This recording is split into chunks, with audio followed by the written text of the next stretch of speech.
Oh, hello again, you. This is Corey, and this is the O The Anthem podcast. Good afternoon, everybody. It's Rob. Welcome to episode 230 of the O The Anthem podcast. Coming to you from the hashtag OTA LA studios, high above the 110 freeway in downtown Los Angeles, California. Thank you for joining us. Yes, the best way to listen to us, if you're listening to us in podcast form, believe it or not, anchor.fm/O The Anthem. It gives you the links to all the different places that we are available on podcatchers. And, of course, if you want to watch us live, you can do that at Facebook, Periscope, YouTube, and Twitch. Add O The Anthem on all those sources. Comment wherever you are on the stream, and we'll get it. Or you can join us in the Discord, and that will pop up right here. Anywhere. Ooh, wait, right here. Yeah. Anywhere that you make a comment, you'll see it right there. So we can pull that up and discuss your comments live. Although, keep in mind, there is a little bit of a delay. Especially today. Today. So make sure that you kind of let us know what it is that you're talking about, not just commenting on it. Yeah, I mean, if you comment, I agree with Corey. I mean, I appreciate it, but I don't know exactly to what point. And so just keep in mind that actually I realized that the Discord invite was expiring every single episode. So now we have a permanent Discord invite. Okay. So you can click on that link and join the Discord for all time, and you'll always be able to access the show there. Excellent. Yeah, so. Up top. Getting to you first. Here we go. Go ahead. Sorry. Up front, we just wanted to send a belated happy birthday to friend of the show, Jim. He's been on a couple times. Yes. You mentioned to me last night as I was driving you home that it was Jim's birthday, and I was like, oh, fuck. Yep. And then today got away from me, too. But I don't know if you understand this, Corey, but dates mean nothing now. So lucky for you, your birthday happened early in the quarantine. It was a month in, yeah. Yeah. I know that my sister / Rachel's birthday is coming up at some point, and it will likely pass by without me taking any notice. So apologies, Jim, but I'm not going to remember my sister's birthday either. So I'll remember it on August 19th or something like that. Yeah. But as I tend to do every year that we remember Jim's birthday, I want to remind everyone that they should check out the video that's going to be down in the show notes. Meeting an old friend. It is or right up here. We'll do it. Do a card. Yeah. It'll be up in this corner here, and it is a fantastic piece of cinema. Everyone should watch it. It stars these two gentlemen on the show here. When we were fucking like 18 or something like that. So. And what I'd like you to do, not that I'm going to advise you to go away from the video version of the podcast, but pause it and then go watch that and look at those two faces and then come back and look at these two faces. It was before I could grow facial hair. Thank everyone for the fact that in the 20 years that have come since then, I've been able to grow a little bit of facial hair. So. Yes, we're all thankful for that. Anyway, and another birthday shout out. Anyway, so happy birthday, Jim. And, we appreciate your viewership and your friendship. Yes. Forever. And another fan of the show, friend of the show, Barack Obama's birthday is tomorrow. So we do want to say happy birthday, Barack. He was really upset last year when we didn't give him a birthday message. And it just fell in the middle of the week, and we really have a problem with the in-between episode birthdays. Right. If it's a weekend or the day before, we're good. Day after, we're good. It says middle of the week birthday. I mean, the only reason why I'd say happy birthday to Barack Obama at all is because it probably annoys Trump to a great deal. Yes. So. I mean, I would really love for Barack Obama to give, the third candidate for president a shout out. Hey, thanks, Rob. I think I'm voting for Joe, but this Rob Cheek guy, he's got some ideas.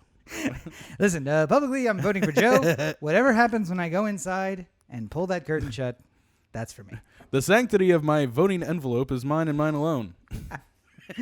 Oh, we're going to talk about voting, guys. Don't worry. But before we get to that, I think that for 2 consecutive weeks now, it's glorious return. We have some sports ball.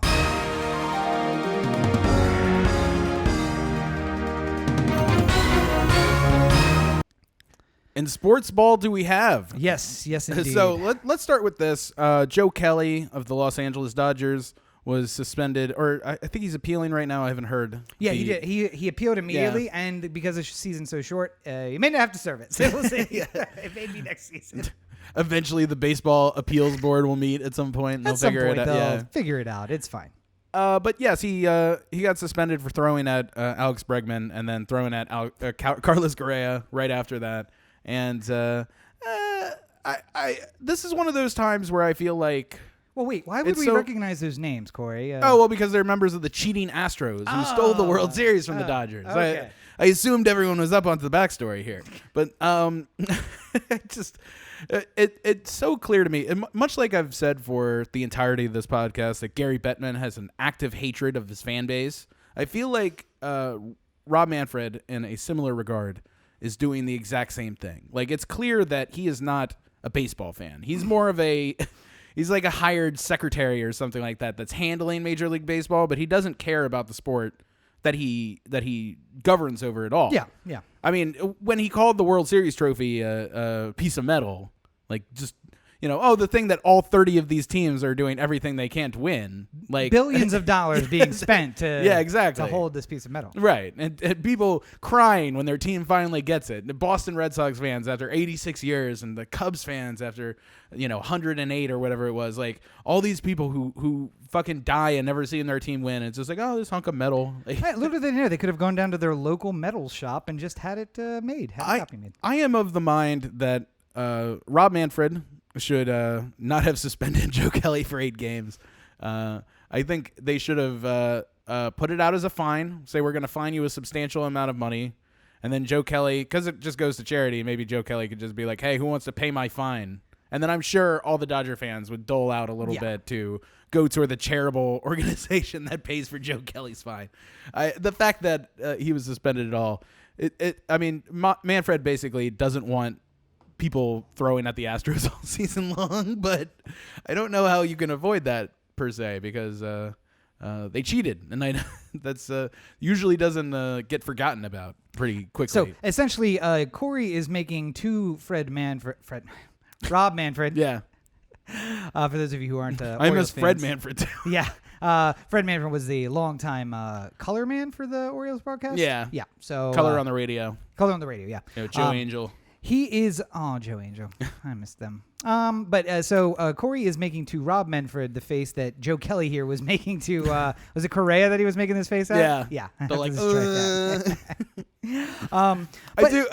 I do enjoy that there's not really many opportunities that you get to use that face. Yeah. Like, if me and you were having an argument on the street, like I took your parking spot or something like that, and I went like, yeah. Then you'd be like, wow, what a really, like low class, like just immature person. Like that. Yeah. That's such an immature thing to do. When I see Joe Kelly do it, I'm just like, he's a battle tested athlete in the heart of adrenaline, and this is what came to him in the moment. Like, I don't know, it just works. The thing for whatever I wanted reason. to touch on, just the logic of it all. We watched the entire side of that game, or his last ending there. The John Boy breakdown on that is very good. If you're looking for a blow by blow on the action, but he had no control the entire half inning. None. Just basically, it was major. It was what's his name from Major League? It was Wild Thing. A Wild Thing from Major League. Yeah. Well, how did I not remember that? But just basically just a bit outside. He was getting the signal and then coming to and just being like, all right, I'm just going to throw it that direction and hope for the best. And I don't think he got it in the strike zone maybe twice of all of the pitches he threw that entire the fastball he certainly did not have at all. Because when he struck out Altuve or something like that in between, there was like 3 straight curveballs. Yeah. It was clear that he just didn't have a feel for his fastball.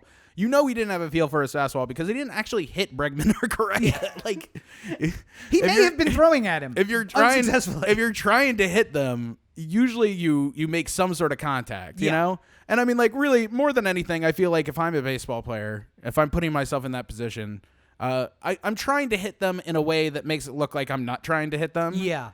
So 3 wild pitches before that, not great. If you go 3 up on a guy and then you throw one behind his head, then that one doesn't look great. But Correa's, it just looked like he just didn't have that fastball and it came way in. Yeah. And then Correa was upset that he was throwing curveballs because he couldn't get it across. He threw one in the dirt and then overcompensated and missed way high and outside. And it's like, I'm going to pull it back. I'm going to pull it back inside. And then threw it behind him. And it's like, you just can't hit anything right now. Right. Stick to the off-speed stuff. Let's just get it across the plate.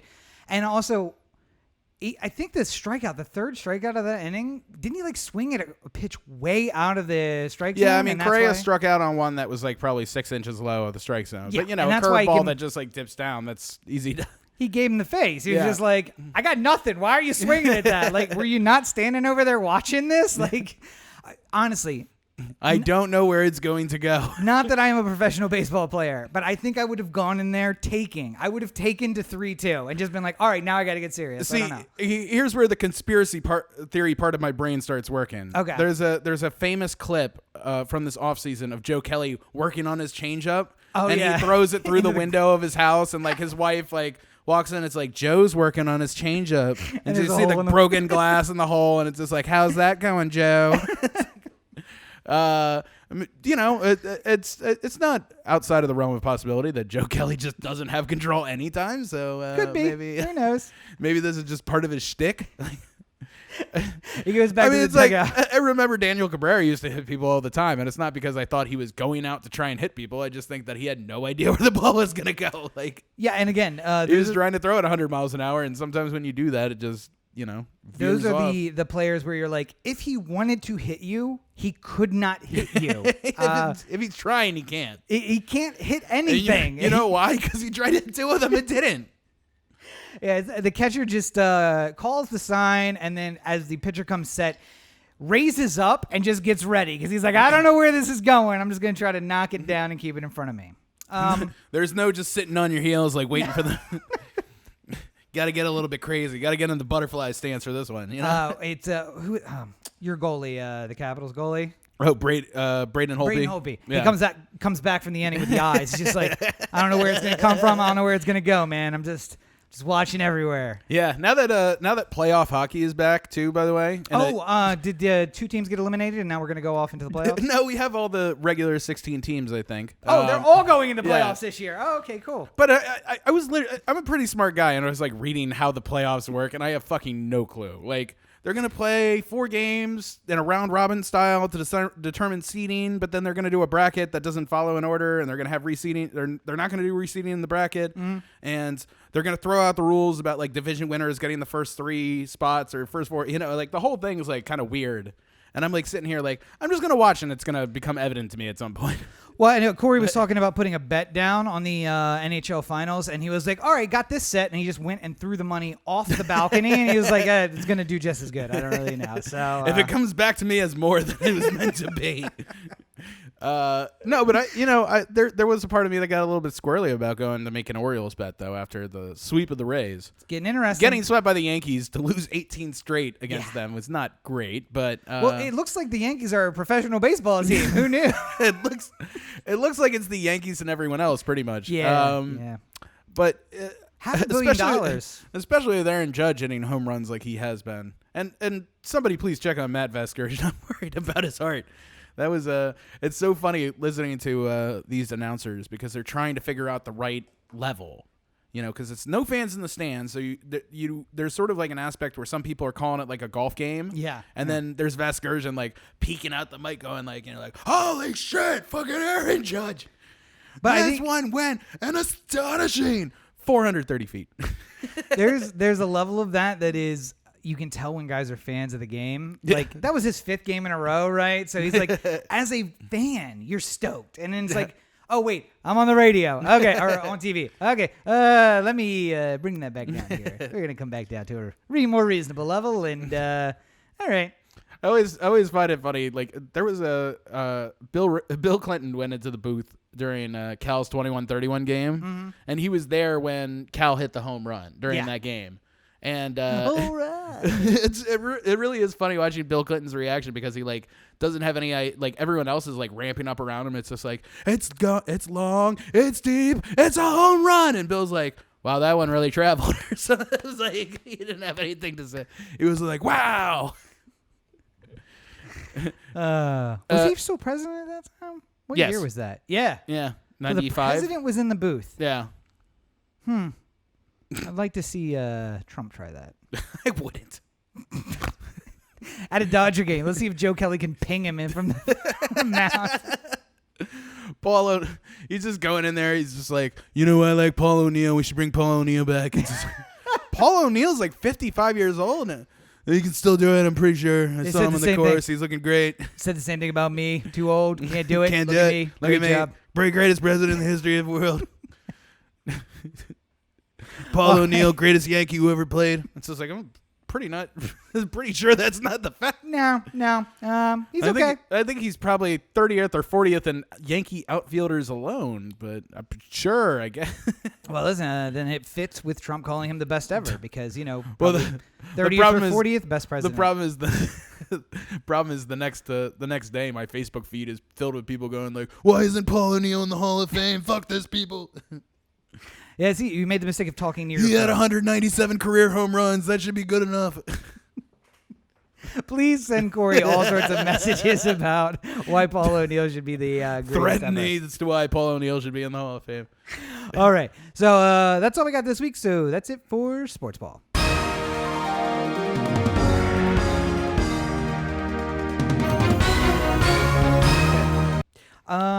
I forgot we switched stuff around, so we are talking about COVID. Oh, damn, I didn't get the picture of... So this is going to be the funny part. I got the picture of the dog. I didn't get the picture. Should we start with the dog?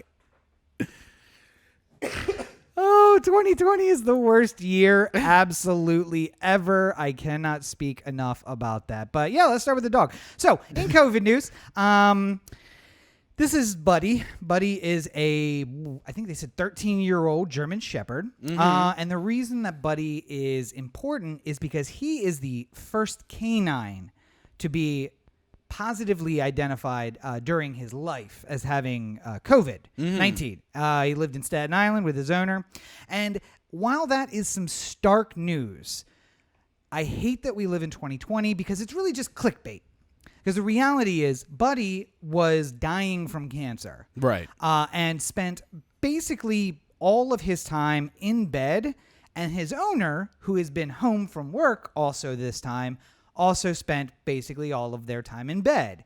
And owner went out at some time, got exposed, and came home to the bed where Buddy was. And then essentially what I'm saying is this. No matter what the mammal is, if it has lungs and you are spending immense amount of times in very close proximity, essentially being like, oh, Buddy, I love you so much. Yeah. Viruses will cross breeds, not easily, but with enough contact, it'll happen. Especially something that's respiratory. Like your fish won't get infected. Different respiratory system. That doesn't make sense. I'm going to find a doctor who disagrees with you. A vet? Yeah. You're going to want a vet this time, trust me. Although maybe that doctor that's been coming out, she'll probably have an opinion about that. But I'm anyway, a vet too. So the reason I really wanted to talk about this was I saw a lot of people posting about this. You have to go to veterinary school for demon sperm. I saw a lot of people posting about this, and the funny thing is I saw people saying, oh my God, it's crossing breeds. This is going to be the worst thing ever. And then I saw, hey, this is fake news. First of all, COVID isn't even real, so a dog couldn't get it. And they're killing dogs now to make it seem like it's... Okay. Neither of you are right. This is a very rare thing, and it's rare because of very particular circumstances, a very sick animal in very close proximity to someone who then contracted the virus and was sick. So, I mean, the problem, I think, is that, there's also more stories I've been hearing about people who are getting sick again. Yeah. Not a lot of stories. It seems to be sort of on the periphery, but there was a lot of speculation when this first started about how long you would have antibodies to coronavirus if you were exposed to it, and I feel like if dogs were going to get it easily, then more would have gotten it by now. You know what I mean? It just seems like the fact that this is the first story of this kind. We've had like a rare story about like a tiger getting it, I think, and like some other animal getting it. Also the same situation. Right, but I mean, sick animal that was in close contact with humans. Yeah, but I mean, it's not that it can't happen, but it's just very rare. I think that, we should be paying more attention to like children than we should be paying attention to dogs, just because it seems like even though children don't get sick or die from it, they are exceptional at spreading the disease. So, well, and I mean, like if we want to talk about more general COVID news, the teenage group is the fastest growing group in California right now, because essentially we made the mistake of telling teens, hey, you can't get it. Don't worry. Yeah. And they're like, all right, so it's party time, guys. And then it turns out like, oh, you can actually get it. It's a thing. So, So teens are getting it, and I think that every state there's more like deaths. COVID parties I'm hearing about too, which is just like People are dumb. maddening to me because People are dumb.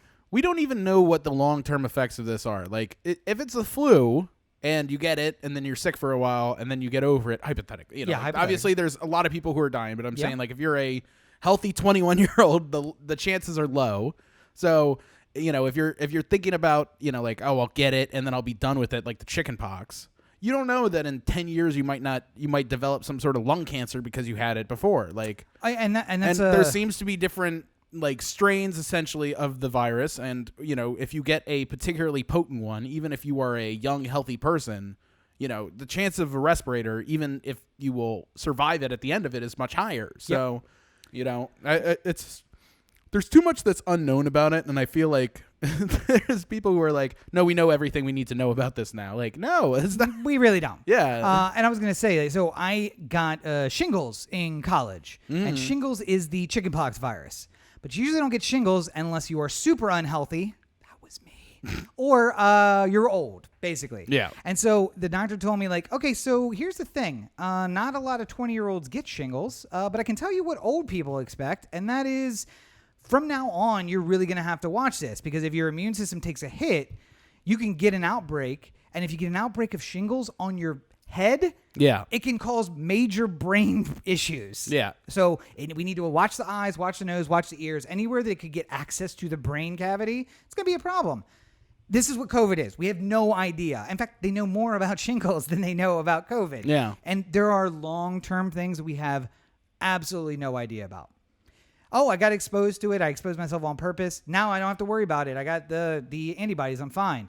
Well, actually, it turns out that makes you more susceptible to the really deadly one. That there's the different strain when it comes back around. Good. So I don't know. This whole thing is just fucking maddening to me. I'm so done with these stupid people. I just don't know what to say anymore. I got really in depth with it. So also I said last week, but the campaigning has now gotten me more into Facebook, which is a mistake and I hate it. But what are you gonna do? And I got into this long thing with someone on Facebook because they were like, they posted something that says, look, the WHO and CDC both said most people who get coronavirus will recover from it. And I just responded like, yes. We've known this. We accept this. But let's say 5% of people have serious complications or death. With something normal where you're talking about, it impacts 20% of the population, 5% of 20% of the population is a big number, but it's not huge. Right. The difficulty is you have an inability to conceptualize the large number we're talking about. 5% of 300 million people is 1.7 million people. Yeah. 1.7 million people die, it's going to be a huge thing. Well, and it's not, the problem to me is that, like, nobody seems to give a shit about how this, Australia shut down one of their cities. I can't remember what, was it Auckland? Auckland, New Zealand. Sorry. Yeah, I'm thinking, what is the other one? Brisbane. Was it Brisbane? I don't know. I think it might be Brisbane. I was thinking of another Australian city, which is where I got Auckland mixed up. But Queensland. It might have been Brisbane though. But anyway, I remember seeing the thing like they're shut down. They're not allowing movement because in one day we had 690 cases. Yeah, and that was enough to nip it in the bud, throw the book at everybody, and be like, we're shutting this shit down. L.A. had 2,500 cases every day last week or something like that. Yep, and the comparable size between Brisbane and Los Angeles can be disputed, but I mean, like, we're talking about a lot of people, and also they went from like 3 cases, 600, and they're like, oh nope, marking this, knocking it down. Right. We've been carrying 1,500 to 25 cases a day for months. I mean, so we have effective. We're at 150,000 deaths right now, more than 150,000 deaths in the U.S. alone. I feel like almost 145,000 of these deaths could be attributed to us not being on top of this because almost every other nation in the world has figured out a way to nip it in the bud, except for the very poorly run ones like America and Brazil. And like, what do those two places have in common? It's amazing that like, and there's a lot of countries that say they're doing well, but we don't know they're doing well. Russia is saying like, we have 5 cases, no big deal. But I don't believe that for a second. And much like I don't believe China is accurately portraying their numbers either. No. But, the South Korea, Florida one is always the one that fucking fascinates me the most. South Korea is 3 times the size of Florida, and they had 14,000 cases total. On the same day that Florida, 1/3 the size of South Korea, had 14,000 cases in one day. Yep. So it's like, we're clearly doing something very, very wrong here. And the fact that we can't, there's no turning around the idiots who are absolutely sure that this is a hoax. And that, well, so here's the thing, though, because South Korea has those idiots, too. Yeah. The difference is they're not in the White House. Right. Or the gray houses, which is what they have in South Yeah. Korea. Because when this started, South Korea also has the sadness of being a more locked down country. Yeah. So if you are a troublemaker, you can be isolated for a little while without anyone knowing. I was going to say they. I mean, we're doing that in the United States too, but it's much more prevalent in South Korea.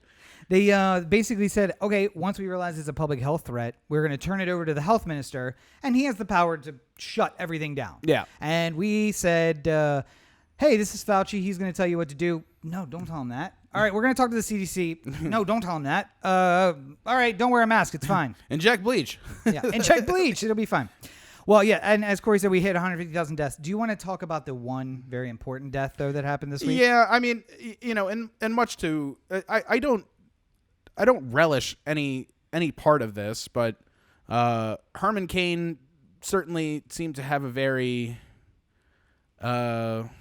karmic end, given how much he was pushing the idea that this is a hoax and there will be no mass at the Trump rally, and then apparently he got sick at the Trump Tulsa rally, and he is, what was he, like 74 years old or something like that? I think he's about the same age as Trump. So yeah, and had just survived some very serious form of cancer. Yep, cancer didn't kill him. No, COVID did. Yeah, and pretty quickly too. Yep.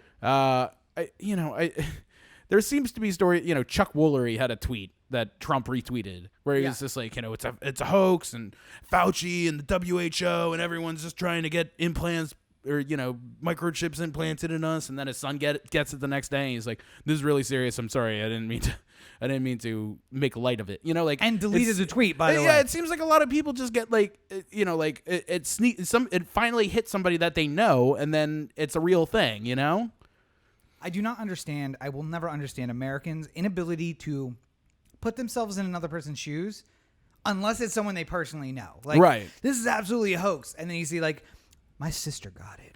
Well, now it's serious. This is the argument I was making forever about, gay rights and, like any kind of interaction between a different type of community from you. If you grow up and you never see a black person until you're 18 years old, you're going to have a very different opinion of what black people are like than if you grow up and, you're interspersed evenly amongst the community with a whole bunch of different other people. If you never meet a gay person, then you start making intuitions about what gay people are. Also, you're probably hearing those from the people around you, and if you're in a place where there's, a less of a gay community, you're in Alabama or something like that, you're probably hearing a lot of derogatory things about it as well. And then you come in with those biases already put in you. And then, I feel like, the first time I, met somebody who was gay and I talked to them about it, I was just like, holy shit, like, this is so easy. If I just had talked to somebody, I would know. Like, and nobody seems to have that same level of curiosity for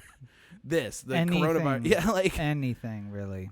Like the other one that's like getting me crazy is like, obviously we're dealing with the coronavirus, unemployment package and everything like that that's going on in Washington, and there's people who are just like, well, we can't keep giving handouts to these people, and it's just like, I'm not asking for a hand. I really didn't want to file for unemployment. Yeah. I got bills to pay, son. I don't know. But there's nothing I can do. And, it's not like my only options are either work unsafely or not work and not make any money and just go in debt. But like,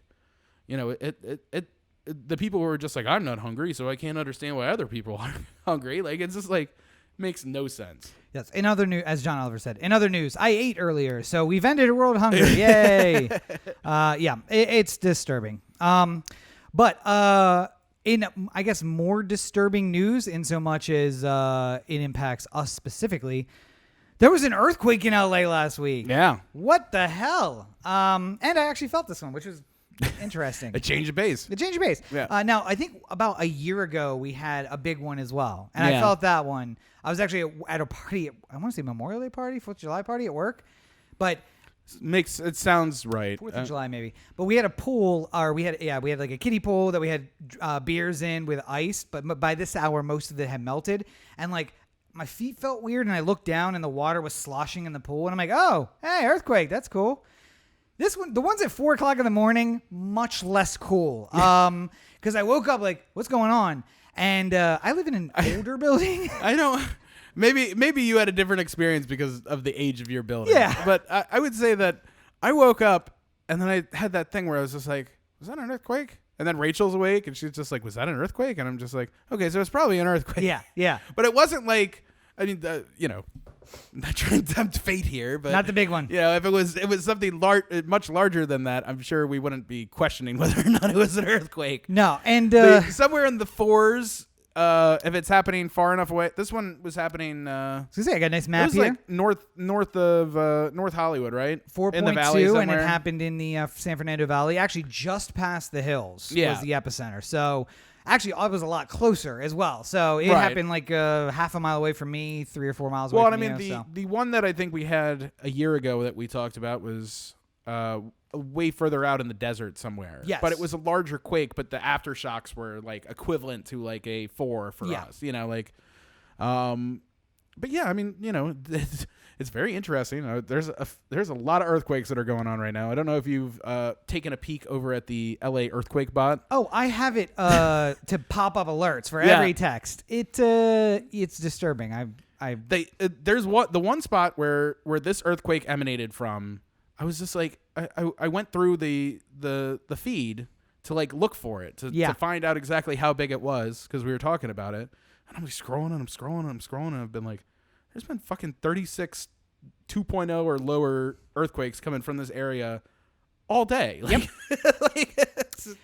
Since the big one last night, there has been 30 of these smaller ones. This is kind of alarming. You read that story and it's just like, so this is either the big one that releases the pressure, or this was the prequel quake to something much larger. Like they do so the plates rub together and it either shifted largely and now it's stuck on a real big hook. And what it's going to take is a big movement in order for it to let loose. Yeah. Or it was stuck on a real big hook and the 4.2 is what got us past. Right. So that, this is the kind of thing where it's like, I want to be informed, but then you read and you're like, I wish I had not read that. I wish I didn't have as much curiosity about this as I do.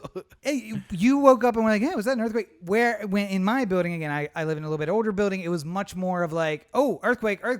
And then Carly, producer Carly, who's not with us today, raised her head and looked at me like, the fuck, man? And I was why'd like, you do this to me? I was like, hang on to it. I don't know. But my phone and the vape and everything are over on the side table, and I got a little bit of a rattle. As it happened, and then I looked over at Roxy, and she slept through the whole thing. And I don't know if it's the difference between being born and raised in LA and not, because. Also, I went to my work Slack, and it was all of the East Coasters who are living here now who were like, was that an earthquake? Everybody feel that? And then the next day or later on was all the LA people like, we had an earthquake today?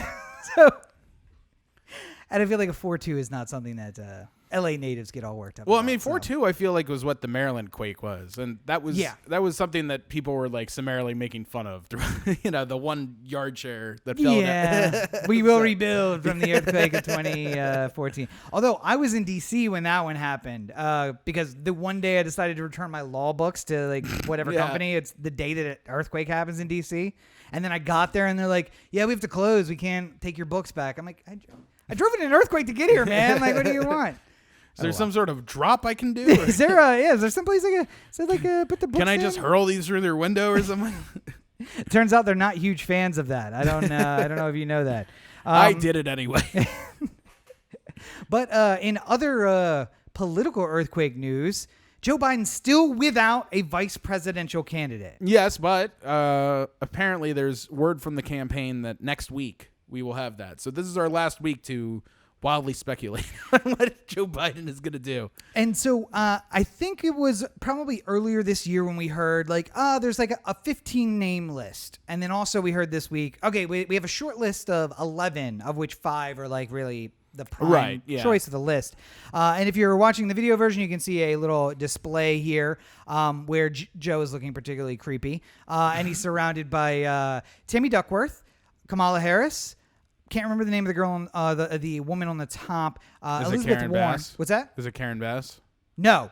Susan Rice or Rice? It's not. It's not on mine yet. So yes. I don't. Susan Rice is above Elizabeth Warren, and then a face I didn't recognize until our pre-show meeting when Corey let me know that is L.A. Representative Karen Bass, not my representative, and not your representative. I don't think, but Karen Bass, who is a former powerhouse of Southern California, who ran for Congress and now serves as a representative. Yeah. And the short list, meaning the 11 list, not necessarily the 5. We don't know who's on what, but I mean, it seems pretty obvious that the 5 names at the top are probably the 5 that you have listed right there. Yes, like sort of that would around, be my guess. Yeah, I mean, Kamala and Elizabeth Warren seem to be the tops of the top of the list because they are, vetted in the public eye. People know who they are, so that one's an easy. That's easy to elevate them to the top of the list. Susan Rice, I think if you're doing the let's bring the gang back together thing, that makes a lot of sense. And Karen Bass seems to be the favorite of sort of the congressional Dems, which worries me. But when Nancy Pelosi says, "Hey, that's my favorite," yeah, I got questions. I don't want that person. No, instinctively, I don't want that person. But you know who's not on that list? Your favorite from last week. Yeah, Stacey Abrams. No Stacey. Although I think everybody's saying she's on the 11 list. She's not on that 5 list that we have here. Something tells me that, Keisha Lance Bottoms, who's the mayor of Atlanta, was also sort of, I think, on that 11-person short list. Something tells me that the two of them have sort of faded out a little bit just because they're not as pedigreed as the rest of the field.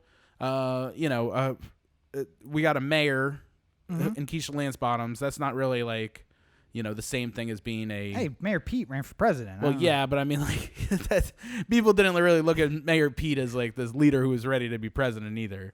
I mean, they like the intelligence and the spunk. I got an iguana to make me seem more human. Everyone should be watching our cartoon president. Absolutely, you should. It's so good. And I think Stacey Abrams probably falls to the same sort of lot. She almost became governor of Georgia. That's not really the same thing as So a story I read this week. And I think her history in Georgia was sort of she was a state representative or something like that. I think, yeah. And maybe she was a mayor of somewhere at some point, but not like Atlanta, I don't think. I don't know about that, but yeah, I know she was a state representative. I think she was a secondary mayor of some, she was Macon, Georgia's mayor or something like that before she... Here's what I read in a story this week, though, that Georgia's in play. Yeah. For the first time in Jimmy Carter, since Jimmy Carter maybe? Yeah. And that they've fallen off the list because they don't want to tap out good candidates who might turn governorship, Senate seat, other House races into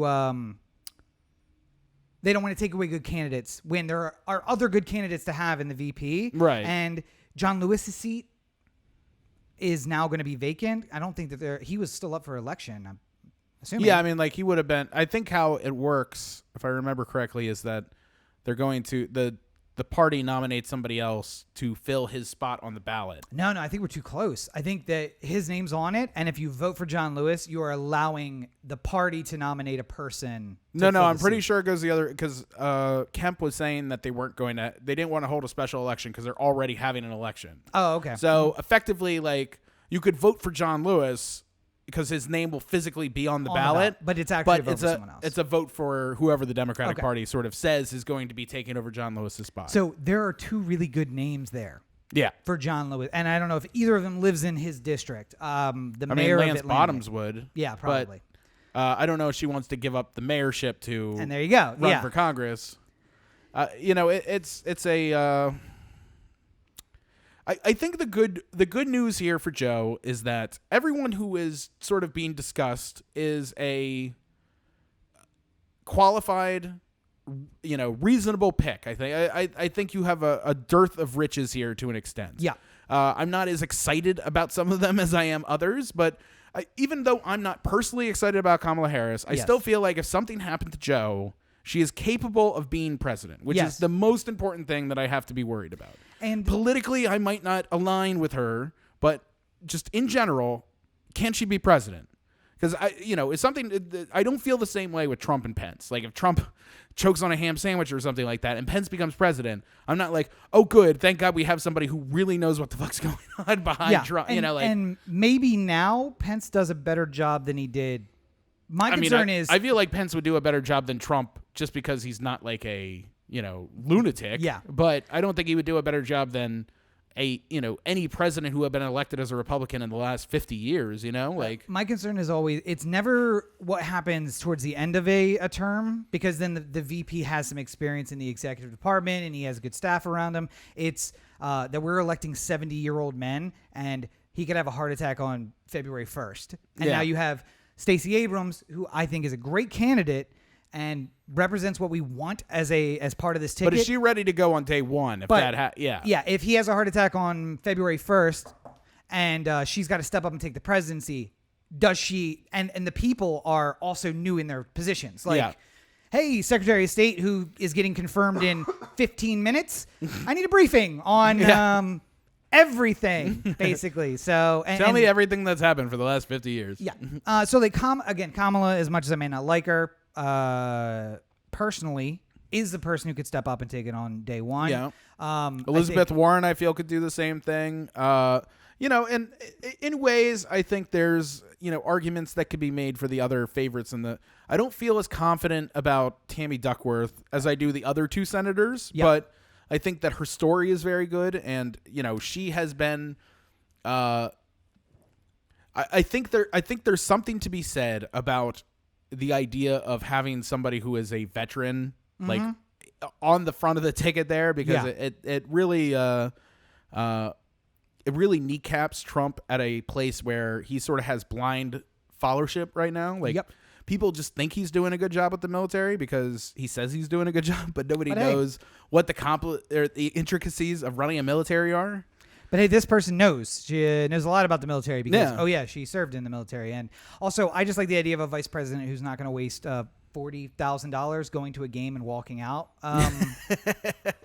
That's true. Before the kickoff. Yeah. But of that list, this week's events have really made me excited about Elizabeth Warren as vice president, because I would really like to see her sitting as president of the Senate during the Sherman antitrust hearings that seem like they may be coming in the future. Yeah. The tech CEOs of Google, Facebook, Amazon, who else was up there? Apple. Yeah. Not in that order on your screen. On the order of your screen from left to right are Google, Amazon, Microsoft, Facebook, and Apple. Okay, yeah, I'm still waiting for it to pop up here. Sorry. But, no, okay. Gates didn't actually testify. Well, no, but he's not the CEO that's right. of Microsoft anymore. That's right. I can't. He's giving his money away.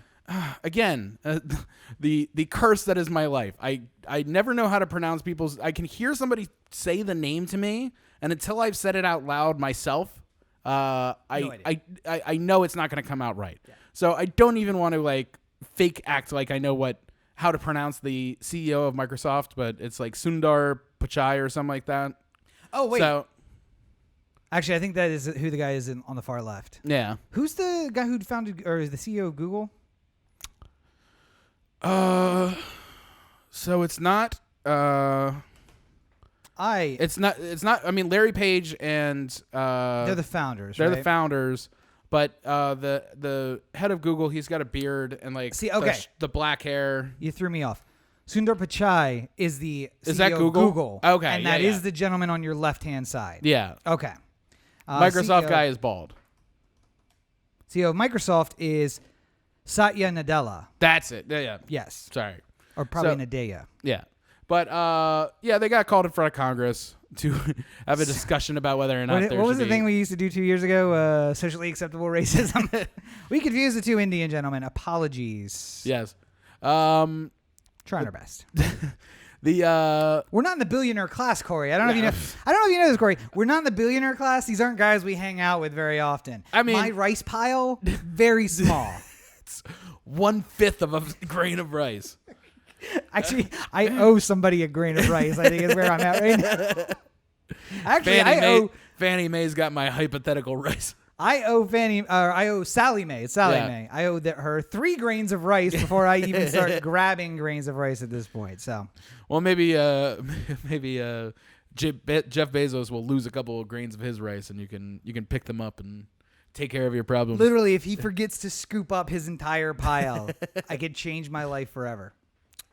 For the people who don't know what we're talking about, there was a great viral video that I'll put in the show notes here. Viral TikTok. Yeah, of somebody who basically made a grain of rice equal $100,000 and then showed how different people are, like if you're a millionaire, you have this many grains of rice, and if you're a billionaire, you have this many grains of rice. And then he brought in 50 pounds of rice to show you how much Jeff Bezos has.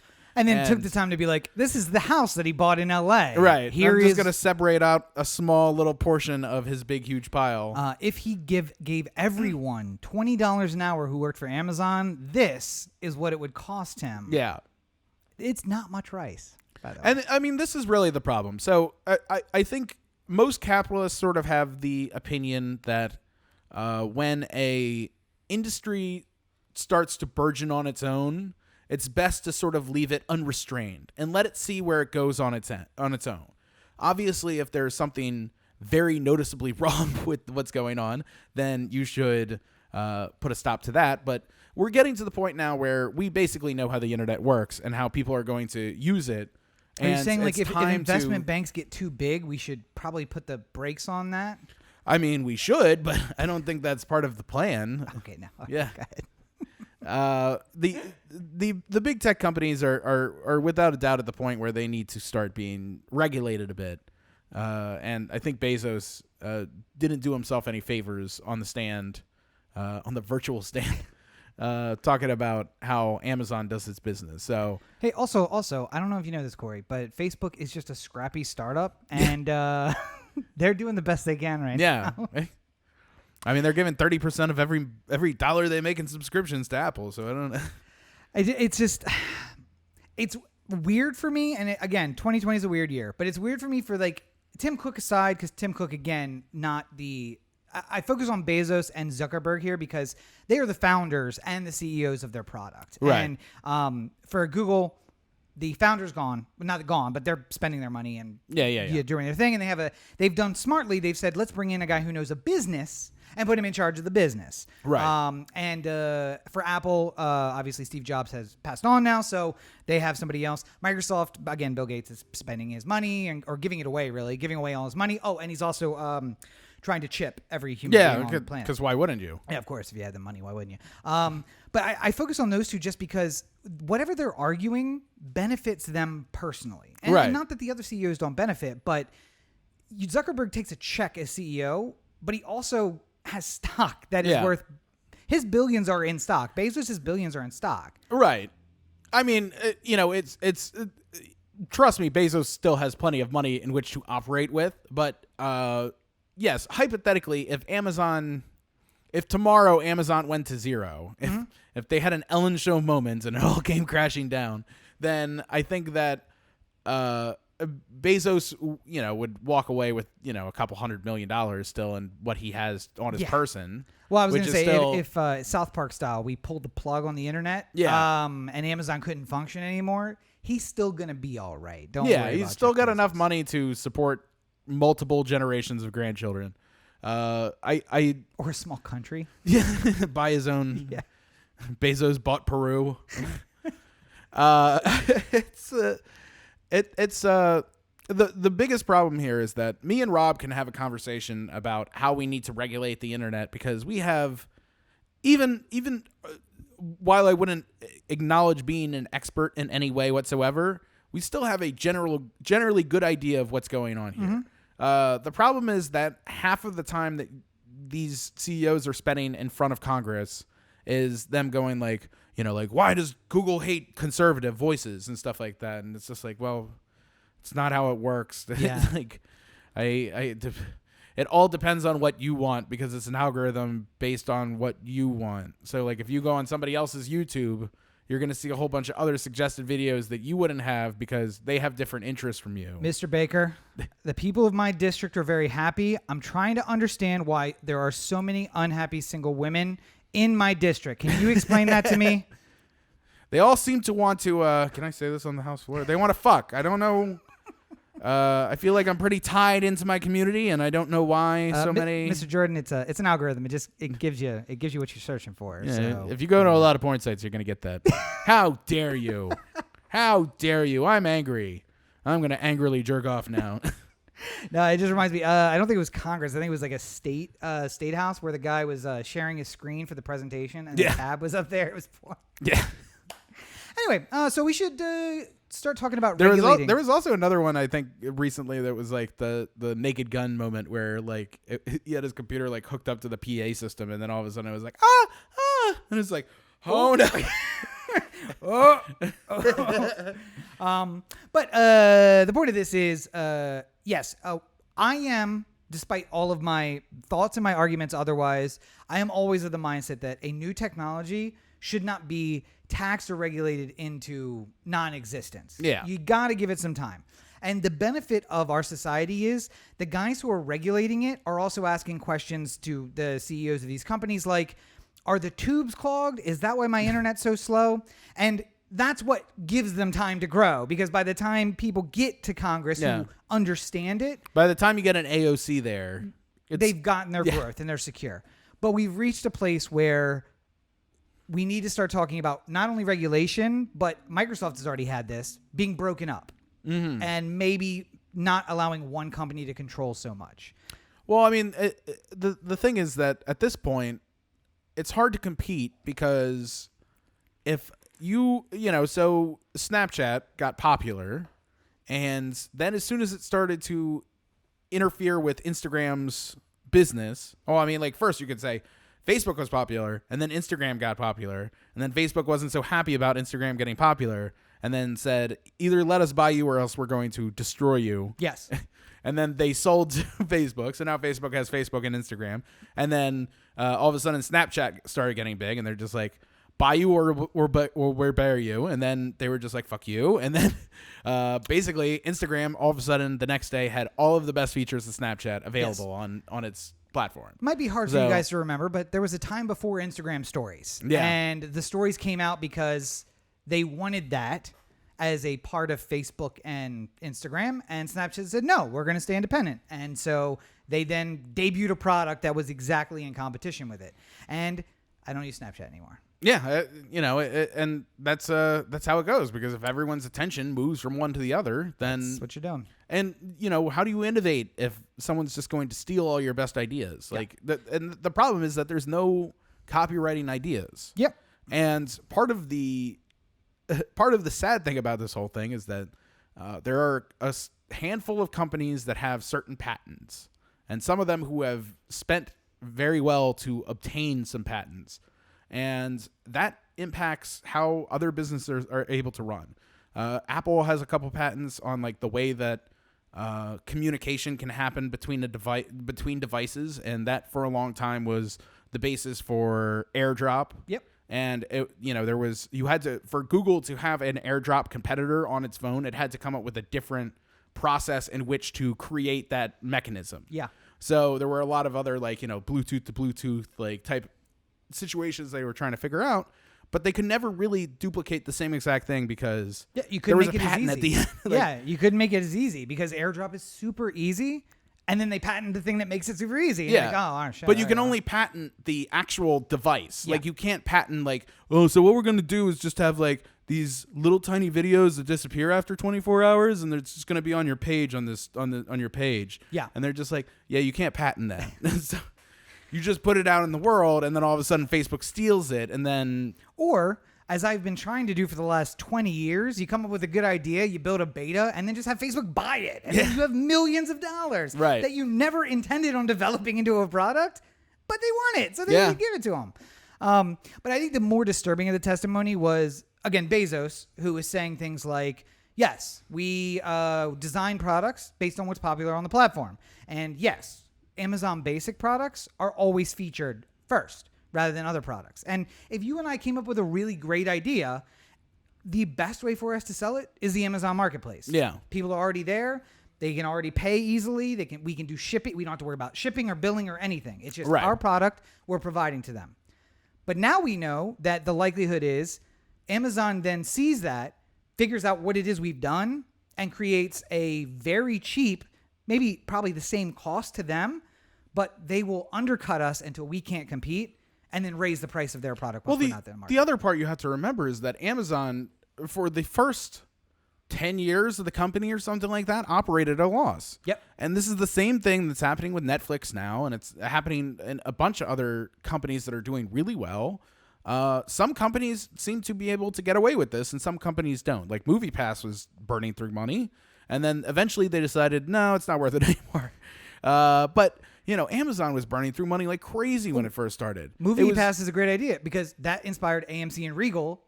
They took the idea. They did the same thing. Right. And now, okay, so we could have kept burning through money and maybe made a profit eventually, but we got undercut by guys who were like, hey, just come to our theaters, just our theaters, and we'll give you the same service. Yeah. And for less. Yeah. But it's... The problem, I think, at this point now is that we've reached the point where we need, like, sort of the internet czar. Yeah. I don't trust Congress or the Senate or anybody to be able to understand the complexity of what they're talking about.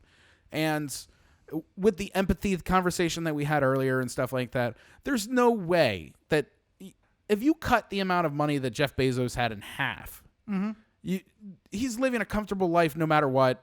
Oh, wait. Yeah. He did. He gave 35% of his wealth to his wife in a divorce. Yes. And since the pandemic started, has made that wealth back up. Right. In less than a year, he's made that, a substantial amount of his net worth back. Yep. And the next wife will have a prenup, so it'll be good.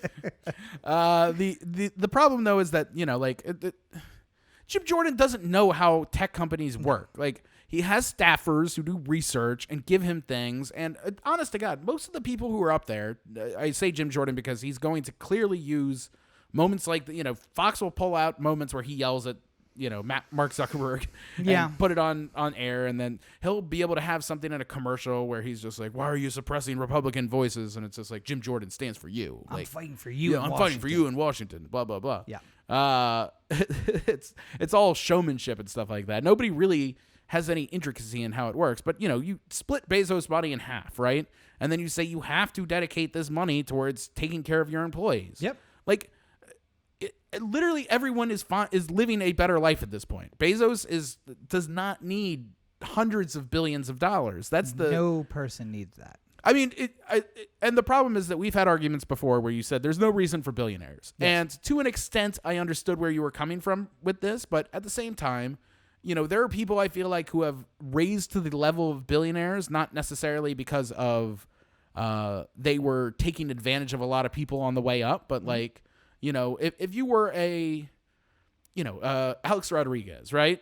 Made $500 million in playing career money. He's probably made close to $500 million in advertisements and investments. And even if he just put $100 million of the bank of that in the start of his career and just let it sit, he's probably close to $1 billion on that alone right there. He's trying to buy the Mets. Like Michael Jordan, Jay-Z, Beyonce. Yeah. Yes. If you were out there, you can make arguments for little tiny bits of this here and there. Like Jordan, probably was aware that, Chinese kids were making his shoes for almost no money and he was making an incredible markup on it and stuff like that. To be fair, though, that's Nike. Right. He is literally getting paid by Nike just for the branding. He has nothing to do with the product. I know. So. But I'm saying, like, at some point he could have said, hey, don't do that shit. I mean, it might have made an impact, but he didn't want to do it because it would cut into his bottom line. Yeah.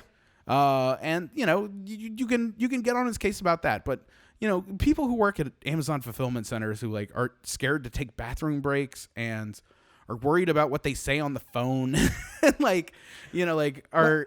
And I was gonna say, I also push off Michael Jordan, Michael Jackson, really, for that measure, Beyonce, Jay-Z, because I look back and I compare them to Andrew Carnegie, Rockefeller, and say, all right, the first generation of white billionaires were really, really terrible people who did terrible things. Now, closer to death, they did really great things, but getting the money really bad. Yeah. Then they spent it really well.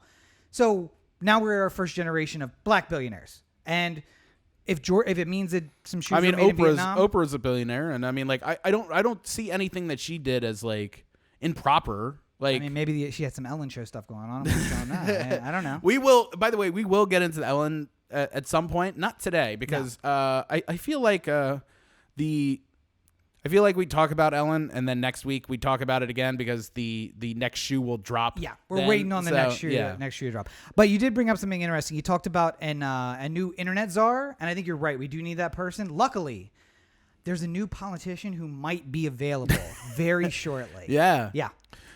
So the city councilman for this studio right here is a man by the name of Jose Huizar, the 14th district councilman in Los Angeles. We may have mentioned him before. Yeah. He got caught up in a bit of corruption and was facing a couple charges. I think it was 4 or 5 counts. And he had a arraignment scheduled for today where he was going to go in front of the judge and say not guilty and fight his charges. And then on Thursday, the FBI or the federal government was able to get a total of 34 charges on the docket, a substantial step up from the 4 or 5 that were before. Yeah. And the message I sent to Rob was, this sounds an awful lot like the federal government was upset with Huizar, like, not taking a plea, like, just not getting this done with. We were ready to be done with this, but if you want to fight, well, okay. If you want to go to court, if that's your choice, then we're going to choose to give you every single charge we were going to. We were being nice and letting you off the hook on a couple of these things, but if you want to go, you can go. We were going to send you to jail for 10 years, but now... Yeah. Now we're going to see what the jury says. The problem is that, if you are a defendant in a criminal court case, number one, the federal government specifically, but the state as well, usually has unlimited budget for which to fight whatever case they want. I think he took those bribes. And allegedly, and when you're taking when you got 34 counts against you, that is very difficult to defend in court. You're even if you had a one of the best lawyers in the world doing the best job he could, you're still probably going to be found guilty on at least a handful of those charges. Yep. And those charges will come with a considerable amount of time. And rather than even if it's not the top line items, you're still spending probably a decade in jail at the very least. And rather than the plea with the agreed upon statement of facts and the recommendation, now it's just like, well, I mean, he's facing 40 to life with the total of these charges. Judge, we're just going to leave this in your hands. You decide. Yeah. Okay. And the problem here is that the corruption is... The alleged corruption is not only disappointing because of what it is, but it's also disappointing because it's so rinky-dink. Yeah. Like, so effectively what happened... again, allegedly, is that developers who wanted to build large, new apartment complexes or multi-use centers and stuff like that would have to get approval from the city, and the chair of the planning department was Jose Huizar. Mm-hmm. So he would use that influence over the rest of the members of the board or the other council members on that board to get kickbacks for himself. There were trips to Vegas where, escorts were paid for. There was a $800,000 sexual harassment lawsuit that was settled by a Chinese developer. And I mean, again, it's the fact that everyone on the board on that board trusted him, and basically he ran it. Yeah. So they looked to him to be like, so should we? Or? Well, he was also so before Garcetti, there was Antonio Villaraigosa, who was the mayor of Los Angeles, and apparently Huizar and him were very close. So Huizar was kind of picked out of like a school board seat to run for the council because of the closeness between him and Villaraigosa. And I think Villaraigosa was 14 as well. Like he was in this district before Huizar. He moved up to mayor. Let's pick somebody to come up in this district. And I like him because he's on the school board. He's one of my guys. Like he can replace me, kind of thing. Well, and again, every reason to just say, "Hey, Jose, what should we do? Yes, no." Yeah. And you get the runaway jury problem, which is if you can get someone on a jury, then basically you can sell the what guilty or innocent. What do you want? Well, state. How much are you willing to pay state? I can get the problem is that there's too many headshots within the charges too. There's tax evasion and shit like that you're just going to die 1,000 paper cuts of your your illegal use of a bank statement for personal gain. You know, all these like charges that all they have to have is one signature on a sheet and be like, so you had $1 million when you bought this house, and it's just like, oh, so you didn't. You said you did. You said you had it. Yeah. And the problem is that it's the multi-round headshot, because it's like, if I show that you had this money, that is a bribe. So we got you on the bribe. You also didn't report it on your taxes. I also get you on the taxes. So like proving one thing can have this waterfall effect down on other charges. And I mean, eventually he's going to have to plea, right? There's no. I would imagine so. He can't really bring this to. The only way that he brings it to case is if it was like, you know, like a fucking fugitive situation where it's like the one-armed man did it or something. Like you have to be 100% not committed to the, you know, like you were in Bolivia the entire time there. Yeah. You know, there has to be something like really wrong with this case at this point to get free of it. In LA, it doesn't work. But if you were in a smaller city or smaller town, you might roll the dice on like, I'm so beloved here. Yeah. That I can find get one person on this jury who's just like, my councilman would not do this. I don't care what you're going to tell me. He wouldn't do it. See, I think the problem, though, is that the only way he would be able to work that angle is if he's willing to go on the stand. Yes. And there is no way that you can let him do that because he will not. I mean, again, and politicians think they're so good because they're all former lawyers and they're like, I know how to not incriminate myself when I'm up here. Nope. They make the fucking worst witnesses on the stand. You have no idea, sir, what it is that you're supposed to be doing. That's what got Blagojevich so bad. Yeah. He was just like, no, I can just go up there and charm my way out of this one. And then when you don't answer a direct question and the judge is like, I'm going to need you to answer that. And it's just like, oh, fuck, that's right. Okay. Well, that's right. If I don't tell the truth, I go to jail. Yeah, the other problem is he's got to draw from the federal pool of LA, which means Corey is a possible juror for him. I don't think he'd get picked based on your previous opinions of Jose Huizar. But I'm just saying, it's like the lawyer just leans on the thing. He's just like, have you ever talked about Mr. Huizar in a podcast, perhaps? And I'm just like, yes. Yep, a lot. It's like, all right, well, pretty fine. often. But I mean, like in a small town though, or like a small city where it's just like everybody really does love you. Maybe you do it. It's not LA. Yeah. It's like, have you ever heard of Jose Huizar? And he's like, no. Who is that? Where do you live? Downtown. He's your councilman. There's a council? Wait, like Senate? The House? I thought Garcetti picked all those people. Wait, yeah. You mean Garcetti? No. There's another one. There's another body. These are the ones who actually run everything. No, not aware. My favorite part about LA is that you have the council, which is very powerful and has a lot of influence, and then you have the Board of Estimates, which is even more powerful and is like, I don't know if you get elected to it or if there's like a skull ceremony where they decide who gets to be a part of it or something like that. Board of Estimates is the county, right? Yeah, it's like the LA County Board of Estimates or something like that. But it's like such a shadowy organization. It's so weird. It's also, we're in a city that takes up most of the county. It's like a tribunal. We're in a city that takes up most of the county, but we also have like county boards and city board. And I'm like, I know. What's the point? Well, it's because so many different parts of LA at some point decided like, nah, I think I'm just gonna do my own thing. So like Santa Monica was just like, yeah, so we don't really want to be city of LA anymore. So we're just gonna be city of Santa Monica. Mm-hmm. It's like Beverly Hills is like, we'll do that too. West Hollywood, and West Hollywood, yeah. Like you'll just find like all these little pockets of like cities that don't want to be LA City. They want to be their own thing, and then it's fine. But I always thought it was amazing when Baltimore is the largest incorporated city in America. Yeah. Like the largest city that is fully contained within its own county.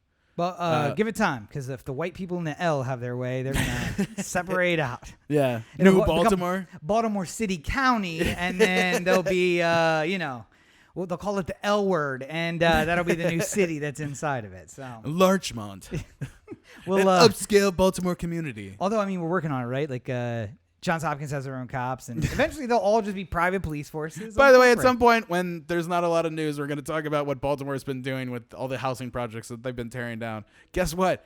Upscale housing development. White people, that's what they're people. doing. They're trying to turn that white L into a white square. Let's get rid of all these black people and put white people in its place. So what? Real quick, just last thing on Huizar here. Yes.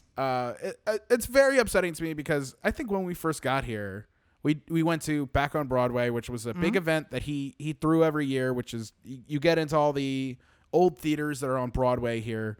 And I was going to say, your first mention of him on the podcast was a positive one. Yeah. So like, there's a councilman. Oh, he's letting us go into the old theaters. Well, it's not even that. I just said I was like, he's gotten himself a lot of really big spots on the council, and he looks like he's setting himself up to, when Garcetti terms out, then he might run for mayor. Like I could totally see him being mayor of LA here someday. And he had that kind of pedigree, I guess, if you will. He had that sort of like aura about him. Like this might be a future mayor of LA.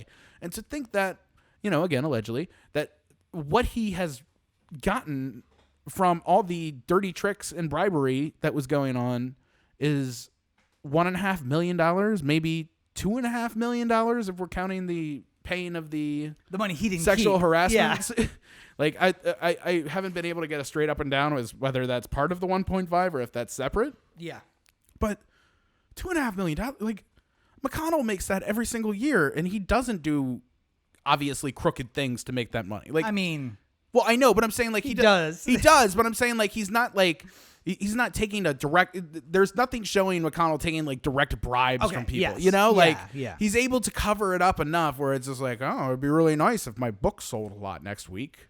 And then like the Koch brothers are just like, I guess we're buying 2 million copies of McConnell's book. And it just looks like Amazon sales, and Bezos makes out money too. Isn't everybody happy?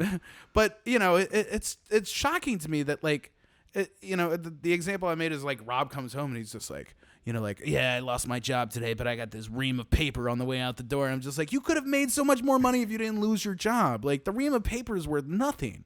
Like if he was mayor, if he did a really good job as mayor, and he could maybe become governor or maybe president, like he had enough.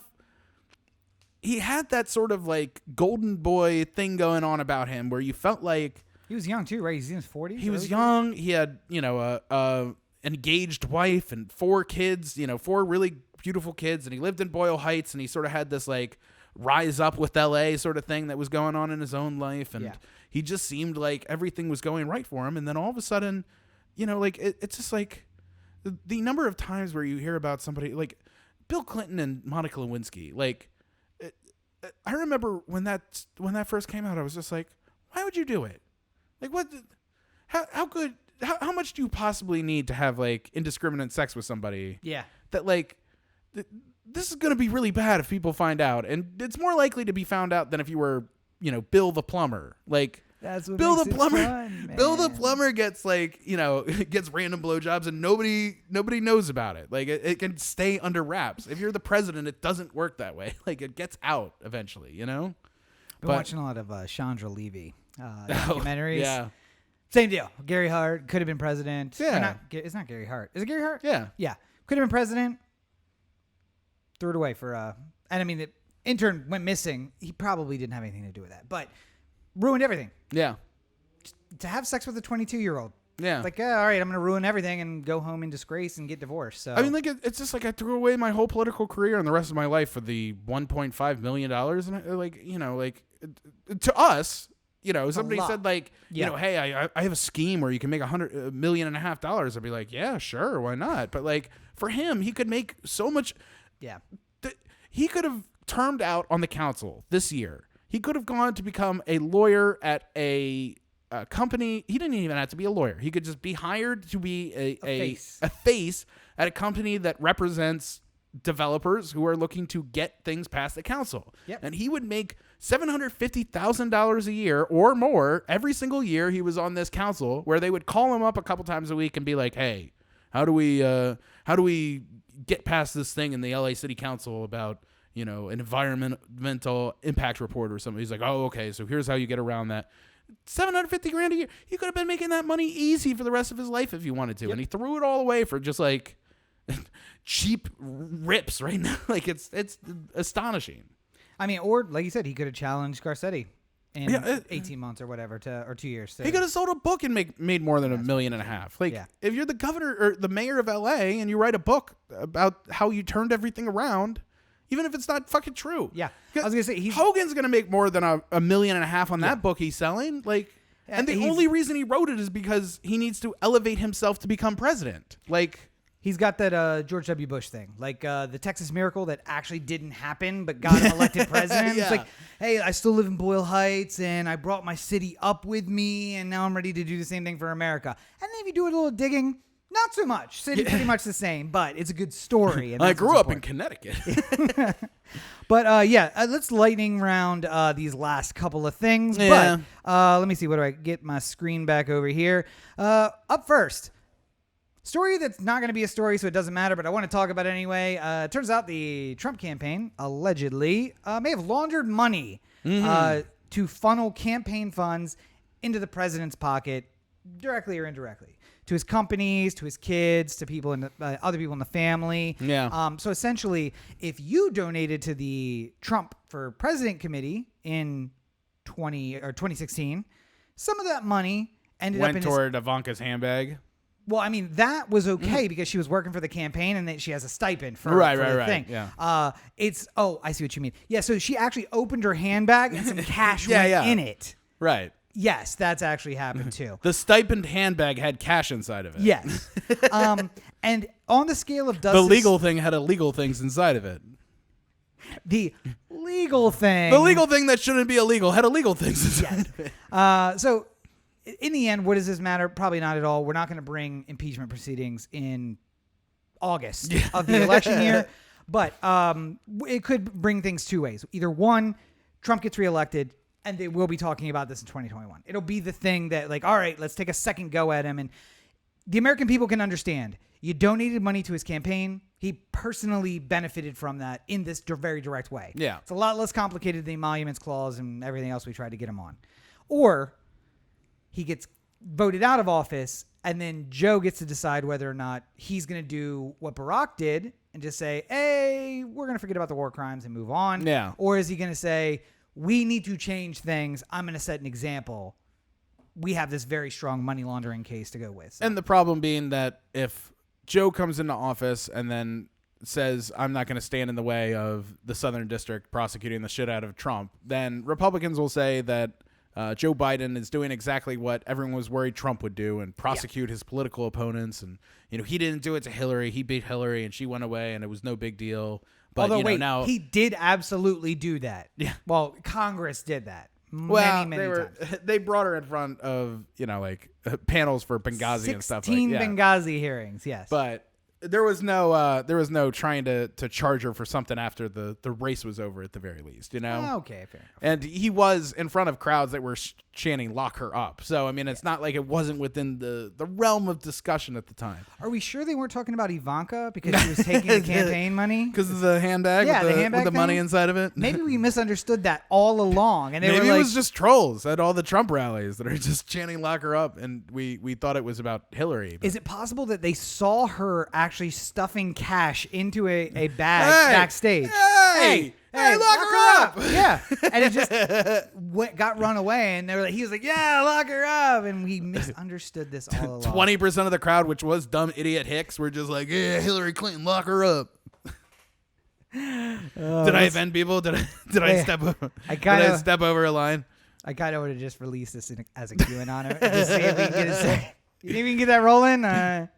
It just reminds me of Hillary, like when she was just like the deplorables comment. Like, I just wish she would have gone further at this point. She should just have gone on stage and just been like, you know what?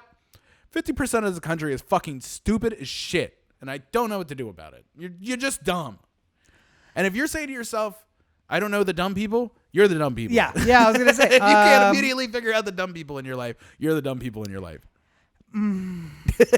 And everything we've seen for the last 4 or 5 months has proven that point to be absolutely correct, and I would stand by her now, not then, and not now because, as you know, I'm running for president. And I don't think that it's not good political PR for you to back something that Hillary was. No, and I don't want to say that people are dumb. They're not dumb, but certainly you're not smart. There's a lack of imagination, which is appalling. You know, when Curiosity has been lacking in your mind. you had the in first grade, creativity is king, and it's all you got to do is stay in the lines, man. All you got to do is stay in the lines. And there was somebody who was just like, "I'm gonna make a purple dinosaur," and then scribbled across the whole page. Yeah. That's half of the people in this country, and Yeah. I just want to be like, listen, you can make a purple dinosaur. That makes no sense. By the way, they had feathers. Yeah. That's science. I know you don't care about that. I know the movie, they look like crocodiles with the skin, and they're not feathers. They had feathers. But forgetting the science, make it purple. I don't care. Just stay in the lines. That's all I got to ask. And they're scribbling across the whole page. Fuck you, libtard. Yeah. Yeah. Anyway. But in other unconstitutional news Yes. from the presidency, Trump the other day on Twitter and then in front of a room full of reporters floated the idea that perhaps because the election is so surely going to be corrupt because of the mail-in voting, which is different from the absentee voting, somehow Trump said he voted absentee and that process is good. Yeah. But the mail-in voting, which is the same exact process, is not good. Yeah. And that's going to be corrupt. Absolutely. And everyone in California got sent a ballot. I know that for a fact because I have a ballot that was sent to me. Well, let me tell you why that is. And Corey. apparently I'm just going to give this ballot to somebody who's going to fill it out for me, and then they're going to send it in on my behalf. And It's about the quality of the people. Trump, right, trustworthy, and above standard intellect. yeah.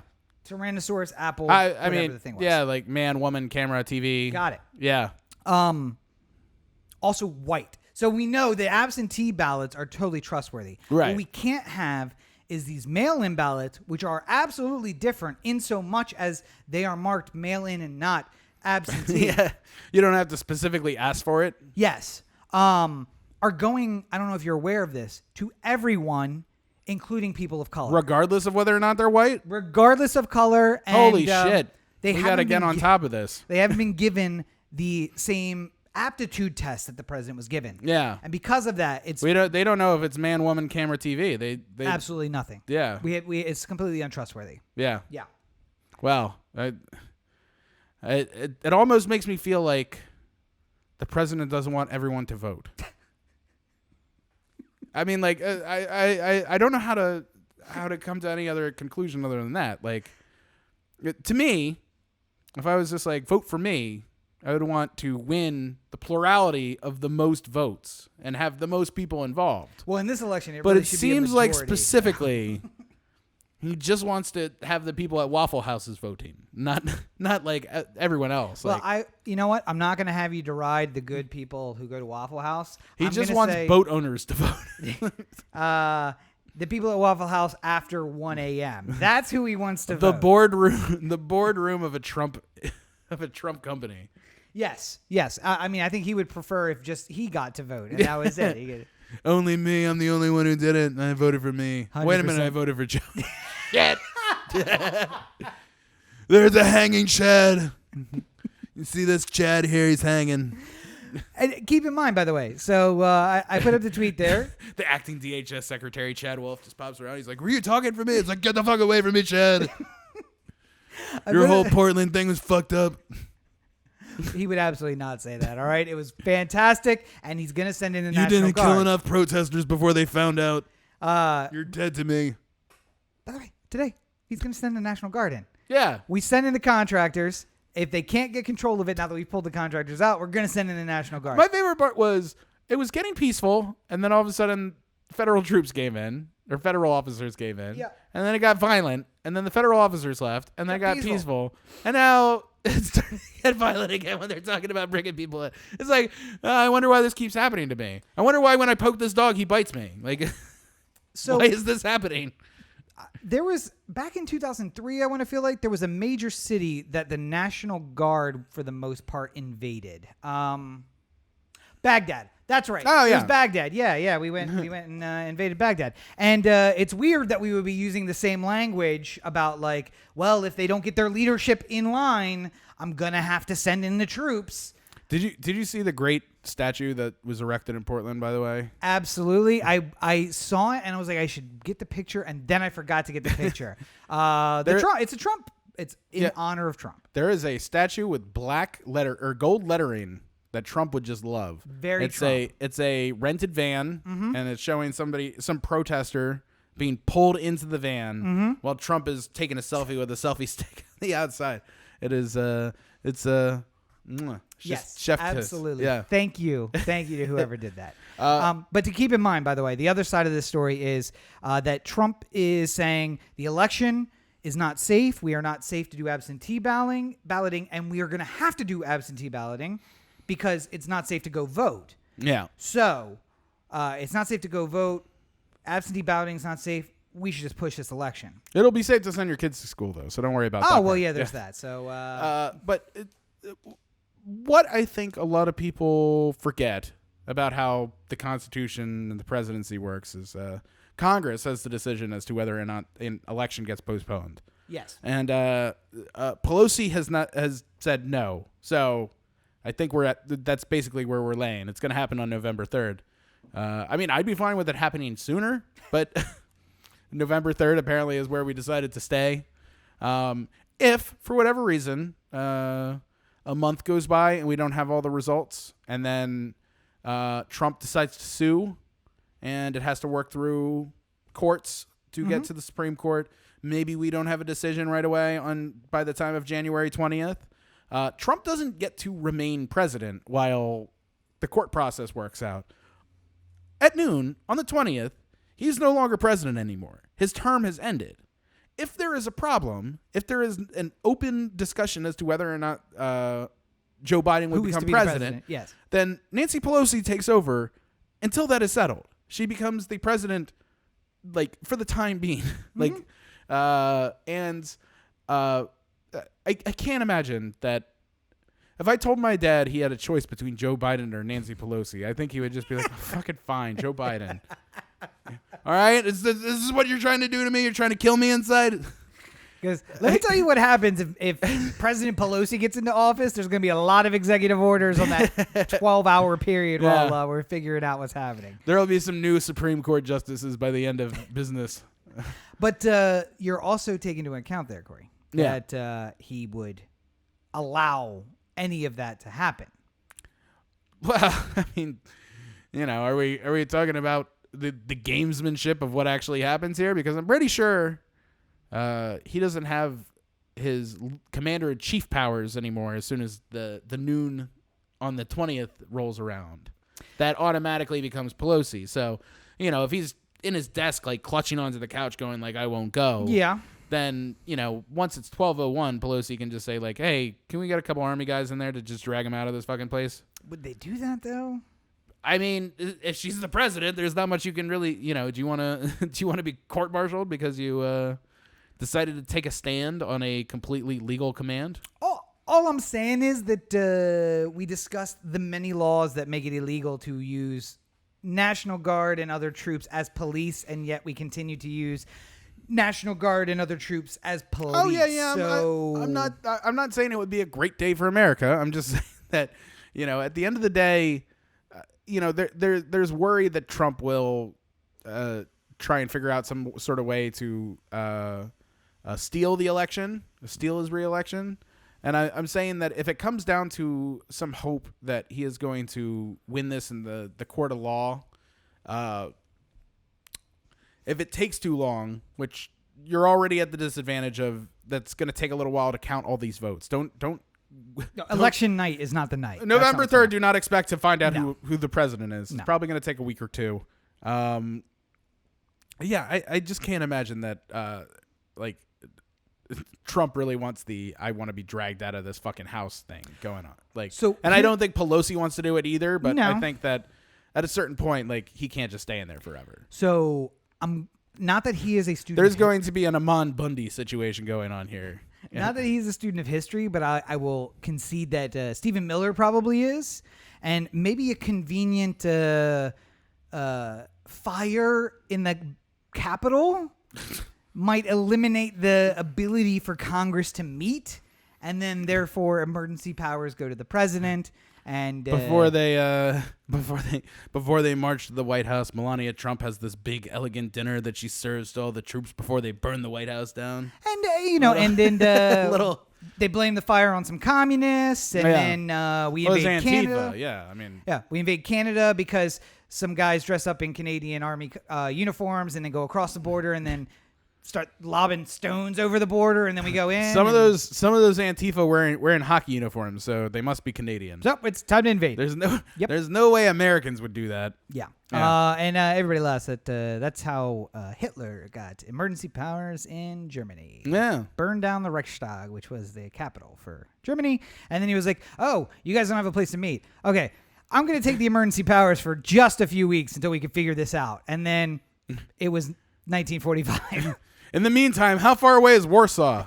I'm just curious. In the meantime, no, wait, not Warsaw. All right. First, it was the Sudetenland and Czechoslovakia. Yeah, he was going to. Yeah. I don't know what the capital of Czechoslovakia is, because now it's the Czech Republic and Slovakia. Whatever it is. Yeah, it was marched through Czechoslovakia, and then it was meet with the Peace in Our Time. Yeah. And then it was Warsaw. Yes. I forget there were other steps. There's a lot of things in between there. The fascism is fast marching. All right, it takes time. All right. Well, talking about things that are fast marching, you know where you can go to get all the quickest news, and by that I mean every Tuesday. What's that? OTheAnthem.com. Corey at OTheAnthem.com. O The Anthem on Facebook, Twitter, Instagram, and the listener line 443-219-7595. What's that number again? 443-219-7595. You can find more of me at my website, CoreyBakerFilmmaker.com, Facebook.com/CoreyBakerFilm, and at LegendCB5 on Twitter, Instagram, and TikTok. For as long as TikTok remains a thing, before Trump throws that one out too. That's, again, another story, just not enough time for this one. And I have a new review for Palm Springs that will be up tonight. I just have to finish editing it and putting it on YouTube, and it'll be out to you. So go check that out, because I feel like people aren't talking about that one as much. I mean, it was popular on like Twitter for the week after it was released, but it was the highest selling film in the history of Sundance, and I feel like that used to mean something. Filmmakers used to build their entire careers on, well, I'm just going to sell this thing at Sundance for $17 million, and this one actually happened, and yet it seems to not be like the beacon of light for independent filmmakers. So if you're an aspiring filmmaker and you're interested in that sort of thing, go check it out. All right. And of course, you can find more of me at Robert and Cheek on all your social networks. I'll figure out which side is which before we're done with this thing. You can find more information at robertandcheek.com. You find links to the blog and to the YouTube channel, youtube.com/RobCheek, where the Everyman Movie Review will continue to post per week all the way through the end of the year, so enjoy that. And the books, which are available on Amazon. Buy those books. And we got some fun stuff coming with O The Anthem, but that may include audiobook versions of the book, so if you prefer audiobooks, look for that coming later on this year. And, of course, I would be bereft if I didn't say, check out robcheekforpresident.com, Rob Cheek for Prez on all your social networks, and give a like, give a support for the campaign. We're bringing change, slowly but surely. Maybe. We'll see about that. We'll see.